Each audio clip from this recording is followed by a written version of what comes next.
again, this is something you're deeply curious about. But that said, let's go ahead. Yeah, we'll just dive right in. Week 3 on the Spread Option Pod. We're coming at you hot, 4-3 to start the season. Tough luck with the best bet last week, but hey, we hit them hard with the Baylor Bears. Oh, yeah. Also, tough luck on UT Martin there, huh? Oh, goddamn, that was the wrong side, wasn't it? Shit. Yes. Yes, it was.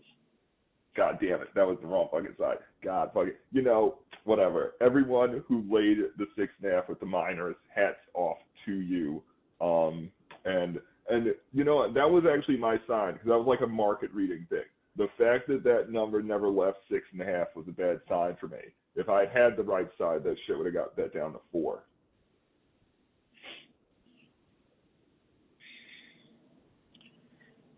Next time, let's not. Well, listen. I mean, we can play with giving out, FCS games, FBS versus FCS, but got to. we should definitely tread lightly on FCS teams. Anyway. Nah, we got to get in there, because that's the whole thing. That's like the flip side of being one of those pods that's always talking about the big programs. We got to fucking hit them. We got to hit them with unexpected combinations. But that's fine. This week, as you say, we are a bit more on the beaten track. All right, rotation 105, 106. Oh, this one's on 9/11. On Thursday evening, the Demon Deacons are hosting North Carolina State. The Pack laying 7 or 7.5 on the road. I'm assuming you're going to want to lay the 7. Total, we could shop the total too, but it's mostly 53.5. No. We're going to go over 53.5 in this game. No, we could grade that at 53 then. There are plenty of 53s in the world. So, okay. On the NC State side, NC State offense, C.J. Bailey is the man. Hollywood Smothers is the man. This team has, in 2 really close contests versus ECU and Virginia last week, the offense looks pretty sharp. I think C.J. Bailey might end up being a top 3 quarterback in the ACC towards the end of the year. This guy can sling the ball. On the offensive side, I feel quite confident. On the defensive side for NC State, on the game versus ECU basically only passed the ball against them. And we're able to come back and almost win that game. In this last game, in the Virginia game, Virginia ran the ball for 148 yards against NC State.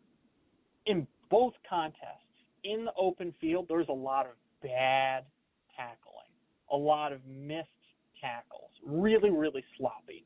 Now, NC State is transitioning from a 3-3-5 to a 4-man front, and they lost a lot of guys on the defensive line. It is really obvious when you are watching these two games, when you're watching the games, that there's something going on with NC State's defense. On the Wake Forest side, let's start with their defense first. They played Kennesaw State, and they played Western Carolina. We have absolutely no idea what their defense could look like. We know that... Wait, hang on. Let me just jump in real quick here, because I just want to make sure I'm not fucking confused. Didn't NC State win both their games and, go under? Or I guess the UVA game might have gone over, but the UVA game went over. The ECU game went under. Okay, but which are you saying it's just bad for them to give up all those points to Virginia? Because they won. They won, though. What I'm saying is that it is clear that their defense is flawed. Their pass defense is flawed, and their run defense is flawed. That's what I'm saying. On the Wake Forest side, they've only played Western Carolina and Kennesaw State. We have no idea what their defense looks like. The whole team is brand new. but especially on the defensive side of the ball, we don't know what that's like. There's a possibility that NC State can run roughshod on their defense. On offense, Robbie Ashford cannot really read a defense as a quarterback, but he's an excellent runner. He's extremely explosive and has a solid deep ball. And Damon Claiborne, the running back, is a very solid, upper portion of the ACC running back. I think they're going to be able to move the ball on NC State.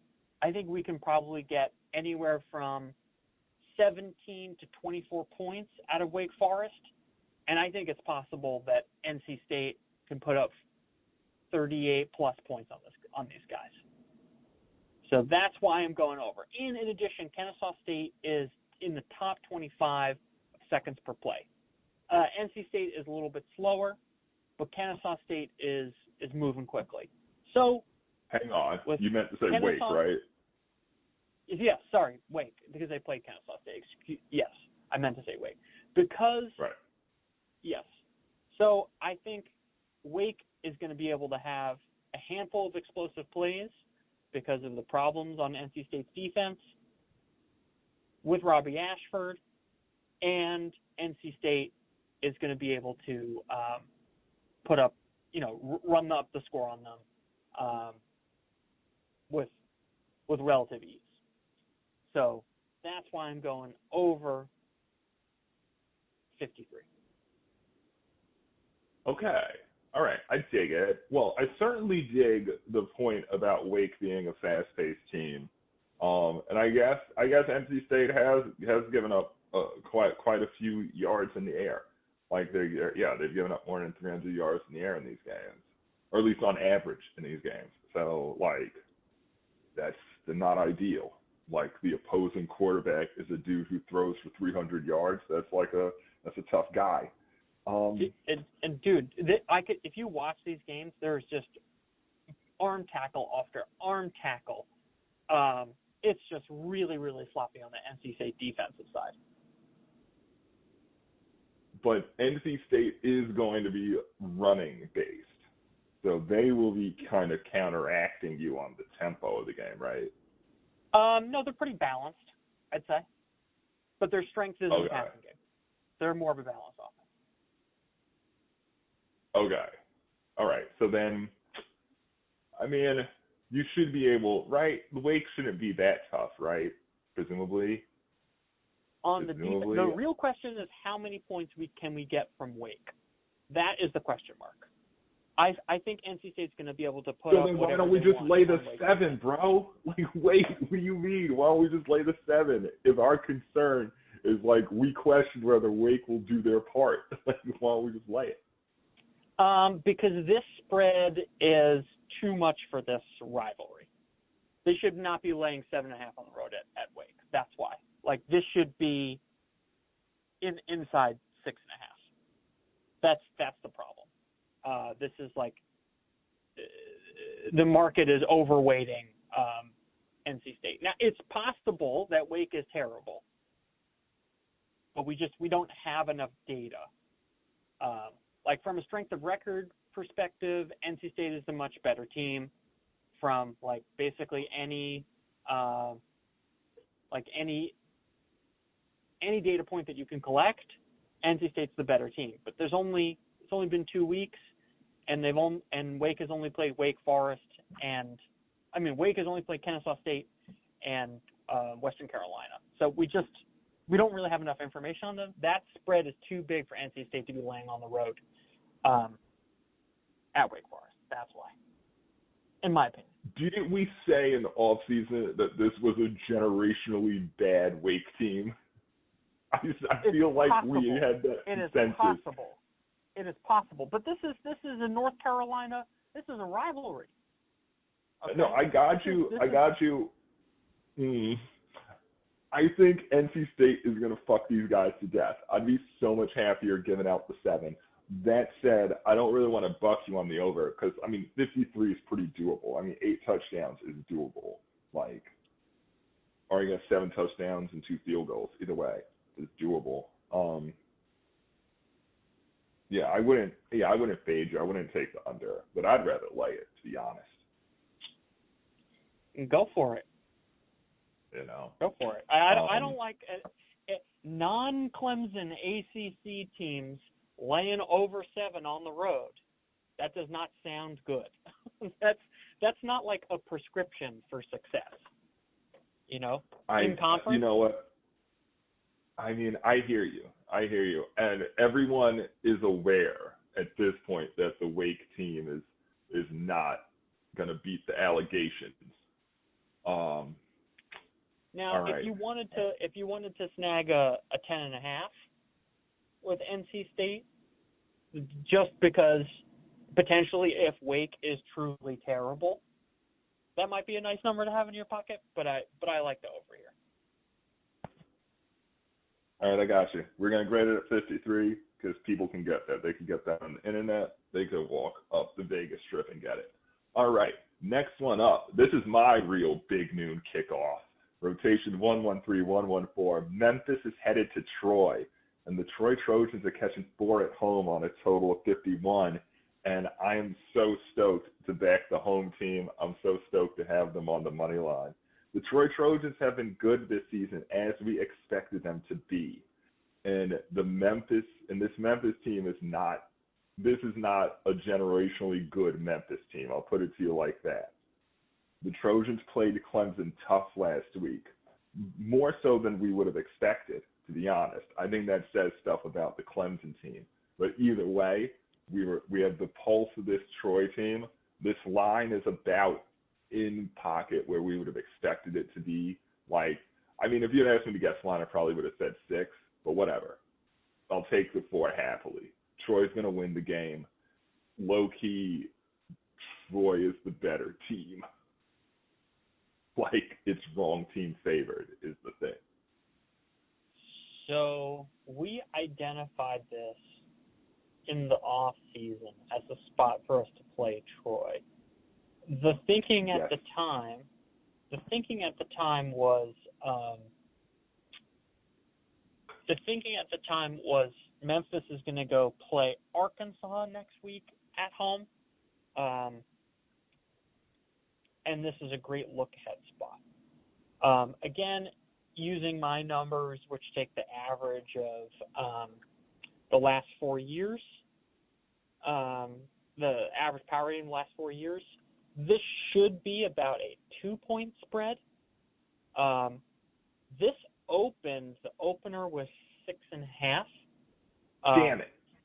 Yeah, so we're not really getting the best number. We were going to pounce on this no matter what. Or I was going to pounce on this no matter what. I think we also are getting, we probably would have gotten outside of 7. Maybe that's 6.5. Had Clemson just rolled Troy. I probably. think we also mentioned in the off season that Memphis has totally brand new defense. I think we just snag the money line here.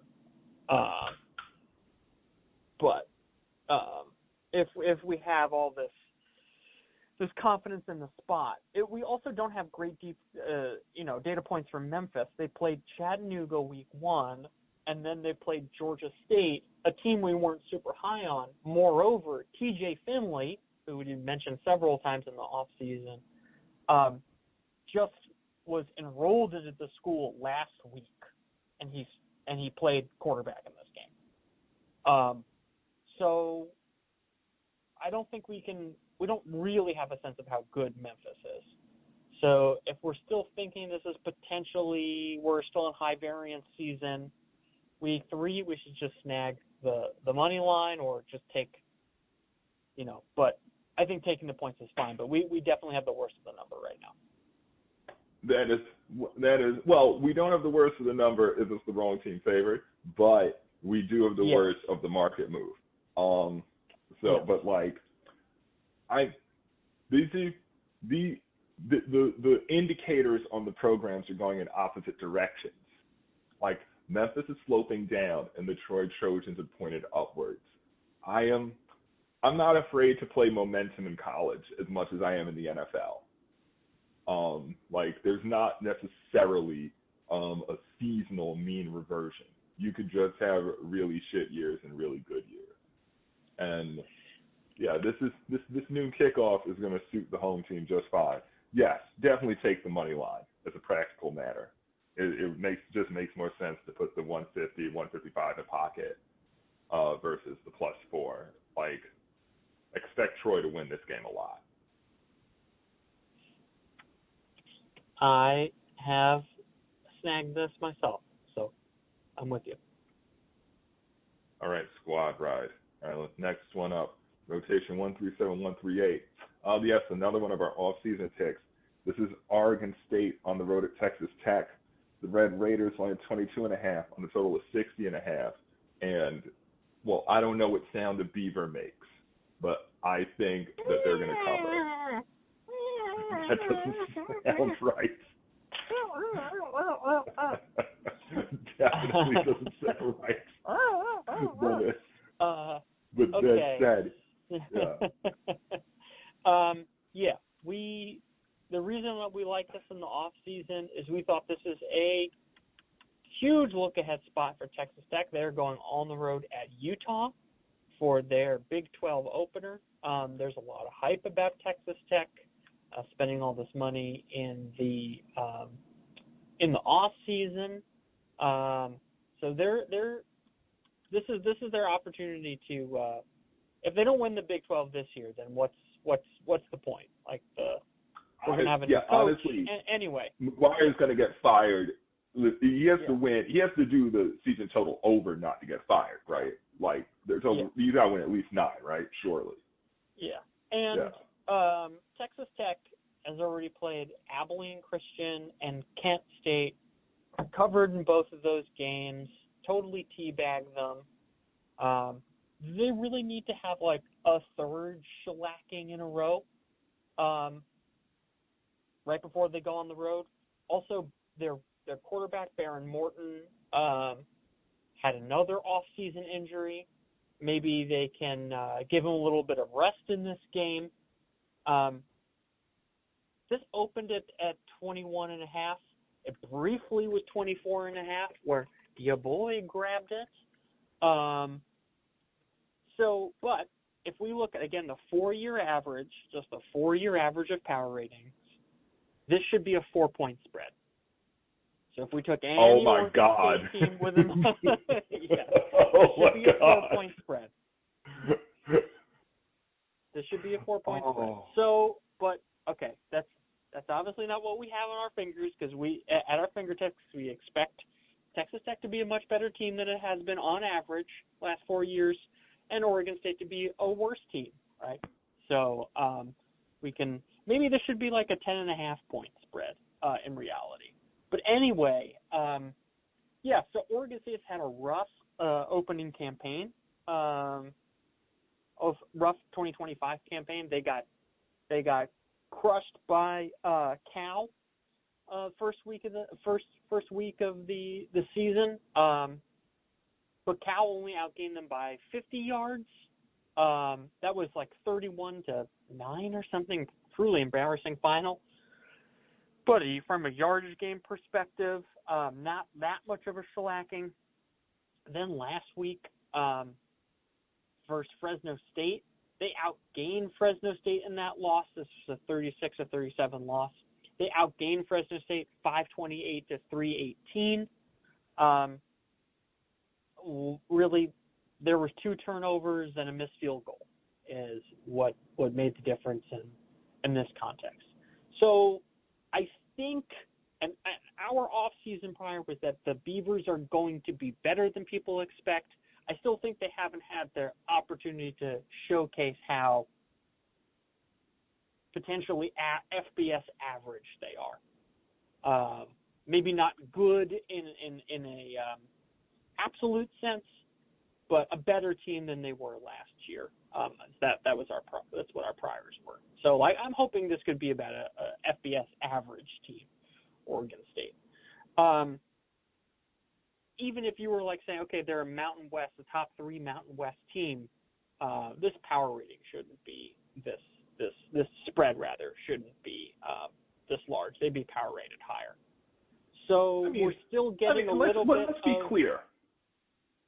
Let's just be really clear about our assumptions here, right? Like we're saying, Oregon State is a program that's going to trend back toward its long-running mean because it's going back into a conference, right? Because like the reason last year was the horrible year was because they were vagabonds, right? Yeah, and they lost their coach and all their talent. Exactly. Because they were made to be vagabonds. They were fucking wrested from their home. Yeah. They're like, So, So I love this. I saw that like now at Fox's The Bear was like, lay it with Texas Tech. So I love this. Absolutely. Oh my God. I love it. No, I mean, like, listen, I don't want to be one of those people on a pod having to go at someone who's bigger than we are, but no, Falik is a square, and it's good to fade him. That's real. And it's fucking real. And yeah, that Texas Tech, they're not that. Yeah, they're not that. And the incentive to whoop up on this team is attenuated by the previous two blowouts. Exactly. Like, what's the motivation? Even if it gets away from the Beavers, and who knows, maybe the Beavers might keep this spread in range for longer than you think. You know, this game might be close in the second half. Now, one game I wanted to discuss with you. One more. Rotation 195-198. It is Boston College visiting Stanford. The Cardinal, huge home dogs, catching 12.5 on a total of 44.5. This is too much, right? BC just went on the road. BC went on the road. Michigan State. That was an awesome game. If you watched it, you should watch the highlights. That was a really fucking good game. There's a chance that was like the second or the third best game last week. I watched 2/3 of it live and then had to fall asleep and catch the remainder of it in highlights. That was an awesome fucking game. Boston College, their offense looks fucking solid. Their quarterback Lonergan, when we were like, we don't know who this guy is. Honestly, from that one game, I'm like, this guy is gonna play in the NFL. Obviously limited sample size, but he was great. And they moved the ball on Michigan State. But now they have to go back on the road all the way across this grand continent to play Stanford. This is a game that's going to kick off at 10:30 p.m. Eastern. It's going to be a sleepy fucking game. There's going to be no one in Stanford Stadium. And they're going to have to lay 11.5, 12.5. Stanford had an embarrassing week 1 with Hawaii. That was an embarrassing loss. I think they only scored 3 points on the road at BYU, but this is more about Boston College than Stanford. This is just a really, really difficult spot. And again, just looking at the 4-year average, this should be a pick-em. Interesting you say that. I'm surprised you say that. Well, just looking at the 4-year average. Stanford's been in the dumps for the past 3 years, though. Like, but there's been some bad in the dumps for a Boston while. There's been some bad Boston College. I suppose. Yeah. But O'Brien did okay last year. He did okay last year, yes. He did okay last year. So, let's see. Let's look at BC here. You're right. So, I would take it before I laid it. Yeah, so we have at Stanford to this filter.